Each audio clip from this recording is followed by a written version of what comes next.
ಆದರೆ ನಾನು ಈಗ ಏನು ಹೇಳಕ್ಕೆ ಹೋಗ್ತೀನಿ, ಆ ರಾಮಾಯಣ ಅಂತ ಒಂದು ಅರ್ಥ ತಿಳ್ಕೊಂಡ್ರೆ ನಮಗೂ ಅವಾಗ ಗೊತ್ತಾಗ್ತದ ರಾಮಾಯಣ ಕೇವಲ ಹಿಂದೂಗಳಿಗೆ ಮಾತ್ರ ಸಂಬಂಧಿಸಿದಲ್ಲ, ರಾಮಾಯಣ ಎಲ್ಲರಿಗೂ ಸಂಬಂಧಿಸಿದಲ್ಲ. ಅಲ್ಲಿ ರಾಮನ್ ತಂದೆ ಹೆಸರು ದಶರಥ ಮತ್ತು ಅವರ ರಾಜ್ಯದ ಹೆಸರು ಅಯೋಧ್ಯ. ಅಯೋಧ್ಯ ಅಂದ್ರೆ ಏನಂದ್ರೆ ಯುದ್ಧನೇ ಇಲ್ಲದಂತ ನಾಡು ಎಂದರೆ ಅಯೋಧ್ಯ. ಅದನ್ನು ಯಾರು ಜಯಿಸದ ನಾಡು ಅಂದ್ರೆ ಅಯೋಧ್ಯ, ಯುದ್ಧವೇ ಇಲ್ಲದಂತ ನಾಡು ಅಯೋಧ್ಯ. ಆ ಅಯೋಧ್ಯೆಗೆ ಏನಂದ್ರೆ 9 ದ್ವಾರಗಳಿದ್ವಂತೆ, ನವದ್ವಾರ ಇರುವಂತ ಒಂದು ರಾಜ್ಯದ ಹೆಸರೇನು ಅಯೋಧ್ಯ. ಆ ಅಯೋಧ್ಯವನ್ನು ರಾಮಗಿಂತ ಮೊದಲು ಯಾರು ಆಳ್ತಾ ಇದ್ದಾರೆ ಅಂದ್ರೆ ದಶರಥ ಆಳ್ತಾ ಇದ್ದಾರೆ. ಆ ಅಯೋಧ್ಯ ನಾವು ಏನಂತ ತಿಳ್ಕೊಂಡಿವಿ ಅಂದ್ರೆ ಉತ್ತರ ಪ್ರದೇಶದಲ್ಲಿದೆ ಅಂತ ತಿಳ್ಕೊಂಡಿವಿ. ಆದ್ರೆ ಈ ಒಂದು ನವದ್ವಾರ ಇರುವಂತ ಅಯೋಧ್ಯ ಏನಪ್ಪಾ ಅಂದ್ರೆ ಎಲ್ಲೋ ಉತ್ತರ ಪ್ರದೇಶದಲ್ಲಿಲ್ಲ, ಎಲ್ಲರ ಒಂದು ಶರೀರನೇ ಅಯೋಧ್ಯೆ ಆಗಿದೆ.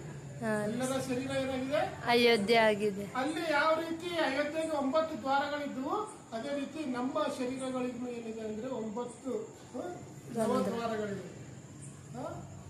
2 ಕಣ್ಣು, ಕಿವಿ, ಮೂಗು, ಇವು ಮೇಲೆ 6, ಕೆಳಗಡೆ 3, ಟೋಟಲ್ 9. ಇದು ಅಯೋಧ್ಯ. ಈ ಶರೀರನೇ ಅಯೋಧ್ಯೆ. ಈ ಶರೀರವನ್ನು ಆ ಅಯೋಧ್ಯೆಯನ್ನು ಯಾರು ಆಳ್ತಾ ಇದ್ರು? ದಶರಥ ಅಂದ್ರೆ ಏನಪ್ಪಾ ಅಂದ್ರೆ 10 ರಥಗಳನ್ನು ಒಡೆಯ ಯಾರಿದ್ದಾರೆ ಆತ ದಶರಥ. 10 ರಥಗಳು ಯಾವುವು ಅಂದ್ರೆ 5 ಪಂಚೇಂದ್ರಿಯಗಳು, 5 ಕರ್ಮೇಂದ್ರಿಯಗಳು. ಈ 2 ಕಲ್ತೇನಾಯ್ತು 10.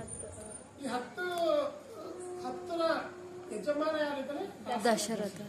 ದಶರಥಗೆ ಎಷ್ಟು ಮಂದಿ ಅಂತಿದ್ದಾರೆ? 3. ಯಾರ್ಯಾರು?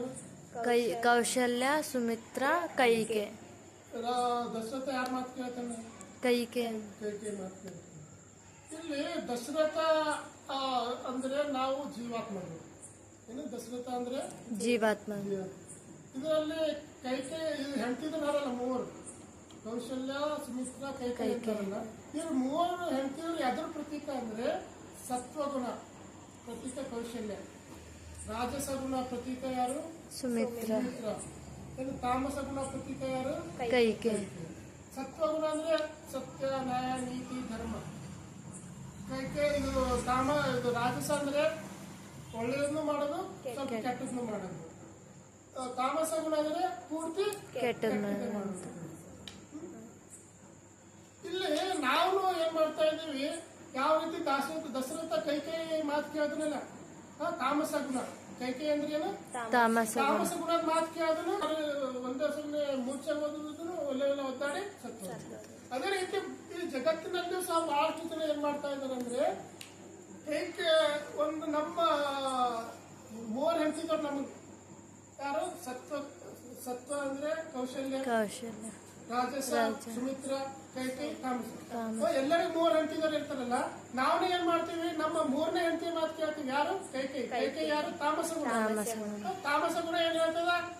ನಮಗೆ ಕೆಟ್ಟದನ್ನೇ ಗುಟ್ಕಾ ತಿನ್ನು, ಸಿಂಧಿ ಕುಡಿ, ಬಿಯರ್ ಬ್ರಾಂಡಿ ಕುಡಿ, ಸಿಗರೇಟ್ ಸೇದು, ಇವೆಲ್ಲ ದುಶ್ಚಟಗಳು ಎಲ್ಲವೂ ಏನು ಸಂಬಂಧಪಟ್ಟಿವೆ ತಾಮಸ ಗುಣ. ಇದರಿಂದ ಏನಾಯ್ತು? ಬೇಮಾರಿ ಬಿದ್ದು ಆದ್ಮೇಲೆ ಇಲ್ಲ ಒದ್ದಾಡಿ ಕಾಮ, ಕ್ರೋಧ, ಲೋಭ, ಮೋಹ, ಮದ, ಮತ್ಸರಗಳು ಸಹ ಏನು ತಾಮಸ.